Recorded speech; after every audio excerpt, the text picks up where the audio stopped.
नमस्ते मैत्रिणींनो, श्री स्वामी समर्थ. आजचा दिवस तुम्हाला सुखाचा, समाधानाचा, आनंदाचा जावो ही स्वामींच्या चरणी प्रार्थना करते आणि आजच्या या नवीन व्हिडिओला सुरुवात करते. तर मैत्रिणींनो, आज आपण जाणून घेणार आहोत मकर संक्रांती 2026ची माहिती. मकर संक्रांतीच्या दिवशी भगवान सूर्य मकर राशीत प्रवेश करतात आणि आपले पुत्र शनी महाराज यांना ते भेटायला जातात, अशी एक आख्यायिका आहे. मकर संक्रांतीपासून उत्तरायण सुरू होतं, म्हणजे देवांचा दिवस सुरू होतो. या मकर संक्रांतीच्या दिवसापासून सूर्याचं उत्तरायण सुरू होतं आणि याच उत्तरायणाचा काळ अतिशय शुभ मानला जातो. आपल्या जीवनातील अंधकार नष्ट करणारा असा हा दिवस असतो. त्यामुळेच मकर संक्रांतीच्या पुण्यकाळात जप, तप, दान अवश्य करावीत. यंदा 2026मध्ये मकर संक्रांती कधी येणार? मकर संक्रांती कशावर बसून येणार आहे? मकर संक्रांती कोणत्या रंगावर बसून येणार आहे आणि कोणत्या दिशेत जात आहे? पुण्यकाळ कोणता? मकर संक्रांतीचे संपूर्ण फल, नक्षत्र कोणते? या दिवशी कोणते दान करावेत? ही सगळी माहिती आजच्या या व्हिडिओमध्ये आपण जाणून घेणार आहोत. त्यामुळे व्हिडिओ स्किप न करता शेवटपर्यंत नक्की बघा. चॅनलवर जर नवीन असाल तर चॅनलला सबस्क्राईब करा आणि माझे व्हिडिओ जर तुम्हाला आवडत असतील तर व्हिडिओला लाईक नक्की करा. आपल्या हिंदू धर्मामध्ये मकर संक्रांतीला फार महत्त्व आहे. जेव्हा सूर्य मकर राशीत प्रवेश करतो त्या शुभयोगाला मकर संक्रांत असं म्हणतात. तर मकर संक्रांत हा सण आपण अगदी आनंदाने साजरा करतो. मकर संक्रांती हा सण नेहमी आपण पाहत आहोत. तो साधारण 14 जानेवारी किंवा 15 जानेवारीला येत असतो. 14 जानेवारी 2026 रोजी मकर संक्रांत आली आहे. खूप दिवसानंतर असा योग आला आहे की याच दिवशी षटतिला एकादशी देखील आहे. अतिशय शुभ अशी तिथी आहे. एकादशी आणि मकर संक्रांती एकत्रित आपण साजरी करणार आहोत. शके 1947 पौष कृष्ण 11 बुधवारी 14 जानेवारी 2026 रोजी दुपारी ठीक 3:06 सूर्य मकर राशीत प्रवेश करतो आहे.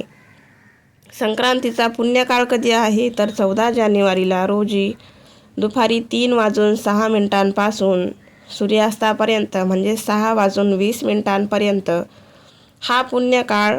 आपण काय करायचं आहे या पुण्यकाळात? तर महिलांनी वाण वसा करून घ्यावा, वाण द्यावं, दान आपण करू शकतो, जप तप करू शकतो या काळामध्ये.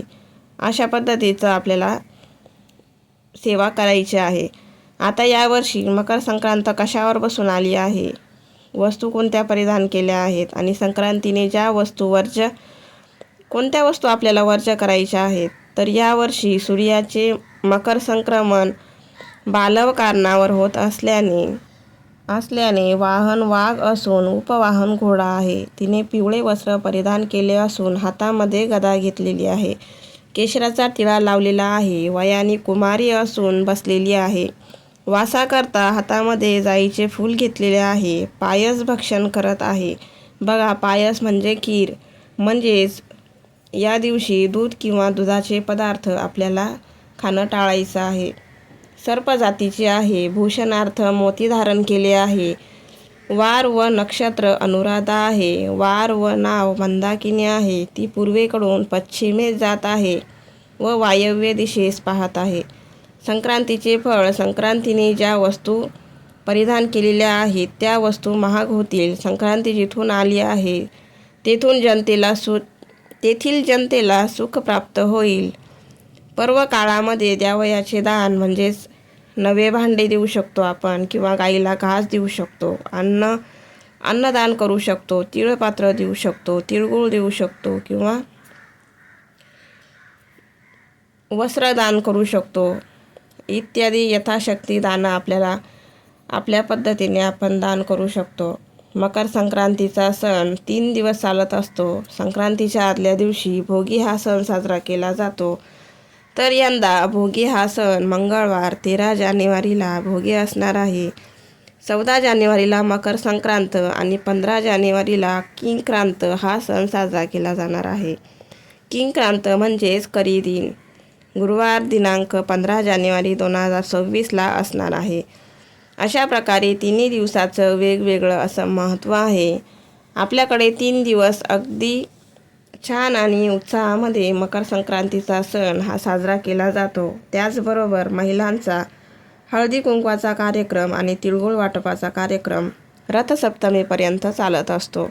तर अशा प्रकारे तिळगुळ घ्या आणि गोड गोड बोला असं म्हणून तिळगुळ देऊन हा सण साजरा केला जातो. दानधर्माला या सणामध्ये फार विशेष असं महत्त्व आहे. या पर्व काळामध्ये दान केल्याने आपल्याला विशेष पुण्य भेटतं. त्यामध्ये आपण वस्त्रदान, अन्नदान किंवा जर आपल्याकडे गाय असेल तर गायसुद्धा आपण दान करू शकतो. नवीन भांडे दान करू शकतो. तिळपात्र देऊ शकतो. ब्राह्मणाला किंवा याचकांना दान करत असताना अन्नदान, तिळगुळ किंवा गाईचं दान आपल्याला करायचं आहे. मकर संक्रांतीच्या दिवशी सत्यनारायण पूजासुद्धा आपण घालू शकतो. या पद्धतीचे आपल्याला मकर संक्रांतीला साजरी करायची आहे. आजचा व्हिडिओ जर तुम्हाला माझा आवडला असेल तर व्हिडिओला लाईक आणि चॅनलला सबस्क्राईब नक्की करा. असेच नवनवीन व्हिडिओसाठी बेल आयकॉन प्रेस करा, म्हणजे येणारा प्रत्येक व्हिडिओ तुमची नोटिफिकेशन सर्वात आधी तुम्हाला मिळेल आणि तुम्ही एक पण व्हिडिओ मिस करणार नाही. धन्यवाद.